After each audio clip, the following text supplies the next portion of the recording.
আচ্ছা, অন্যদিকে বাংলাদেশে ইউনূস সরকারের ওপর সেখানেও কিন্তু চাপ বাড়ছে। সরকারের ওপর চাপের কথা মেনে নিচ্ছেন ইউনূস প্রশাসন, কারণ খোদ ইউনূসের দপ্তর থেকেই এক বিবৃতি দেওয়া হয়েছে, আর সেই বিবৃতিতেই বলা হয়েছে যে সরকারের কাজে বাধা এলে জনতাকে সঙ্গে নিয়ে প্রতিরোধ করা হবে।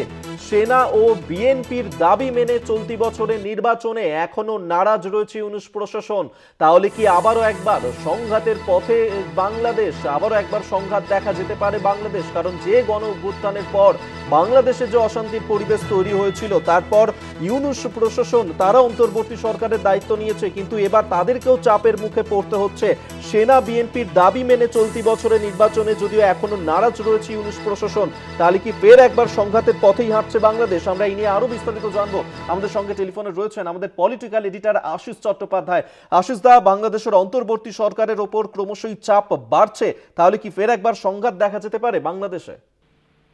দেখো, যে খবরটা আসছে, আমরা বিকেলের দিকে যে খবর করেছিলাম যে 2:15 পর্যন্ত উপদেষ্টা মণ্ডলী বৈঠক হয়েছিল, কিন্তু সেখানে পদত্যাগের ব্যাপারে কোনো সিদ্ধান্ত হয়নি, কিন্তু পদত্যাগের ব্যাপারটা ঘনিষ্ঠ আলোচনার মধ্যে আছে এরকম বলা হয়েছিল। কিন্তু তারপরে সন্ধ্যার সময় উপদেষ্টা মণ্ডলীর সদস্যরা আবার নিজেদের মধ্যে কথা বলেন ডক্টর মোহাম্মদ ইউনূসের সঙ্গে। তারপরে অন্য কেউ নয়, খোদ ডক্টর মোহাম্মদ ইউনূসের চিফ অ্যাডভাইসার যিনি বাংলাদেশ প্রশাসনের, সেই মোহাম্মদ ইউনূসের দপ্তর থেকে একটি বিবৃতি জারি করা হয়।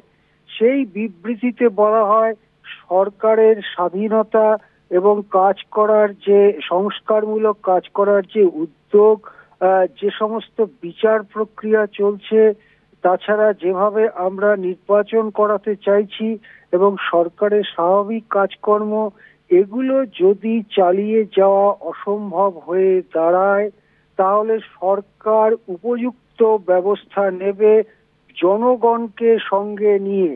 এই জনগণকে সঙ্গে নিয়ে কথাটার ওপরে জোর দিতে হবে। তার অর্থ হচ্ছে যে হয়তো মোহাম্মদ ইউনূস এবং অন্তর্বর্তী প্রশাসনের সবাই সাধারণ মানুষকে এগিয়ে আসতে বলবেন সেনাবাহিনীর বিরুদ্ধে। সেনাবাহিনী যদি মোহাম্মদ ইউনূস সরকারকে ডিসেম্বরের মধ্যে নির্বাচন করানোর ব্যাপারে চাপ সৃষ্টি করে এবং সেই চাপ যদি সরাতে না পারেন ইউনূস, এবং তাকে যদি পদত্যাগের দিকে এগোতে হয়, তাহলে জনতা সেনাবাহিনীকে বাধা দেবে, এই রকমই একটি ইঙ্গিত কিন্তু রয়েছে।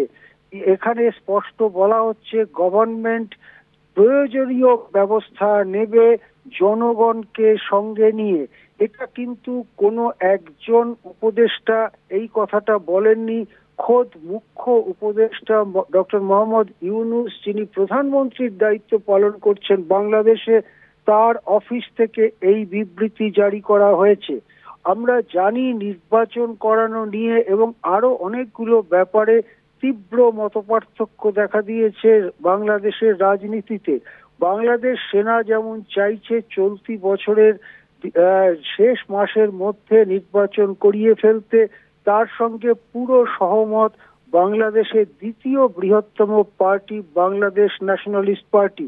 দ্বিতীয় বলছি এই কারণে, সব থেকে বড় পার্টি ছিল আওয়ামী লীগ, যেটিকে সম্প্রতি নিষিদ্ধ করেছে এই ইউনূস প্রশাসন। সেই দিক থেকে বলতে গেলে বৈধ যে সমস্ত রাজনৈতিক দল বাংলাদেশে রয়েছে, তার মধ্যেই বাংলাদেশ ন্যাশনালিস্ট পার্টি বা বিএনপি সব থেকে বড় দল। বিএনপি এবং সেনা এই দুটো পক্ষই চাইছে ডিসেম্বরের মধ্যে নির্বাচন করতে, কিন্তু ইউনূস ক্রমাগত ডেট পেছোচ্ছেন। আগে ডিসেম্বর বলেছিলেন, পরে বলেছেন মার্চ, এখন বলছেন জুন।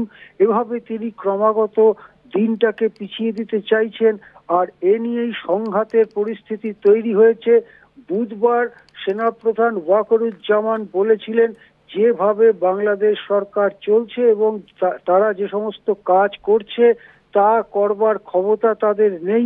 এই সব কাজগুলো নির্বাচিত সরকারই কেবলমাত্র করতে পারে, এবং রাখাইন করিডোর যেটা মায়ানমার সীমান্তে গড়ে তোলার কথা ইউনূস প্রশাসন বলেছে, সেই ব্যাপারে তীব্র বিরোধিতা প্রকাশ করেছে সেনা কর্তারা, সেনা প্রধান সহ। এই পরিস্থিতিতে ওই সব প্রকল্প থেকে যদি ইউনূসকে সরে আসতে হয়, তারপরে তার ক্ষমতায় বসে থাকা অত্যন্ত কঠিন হয়ে পড়ে।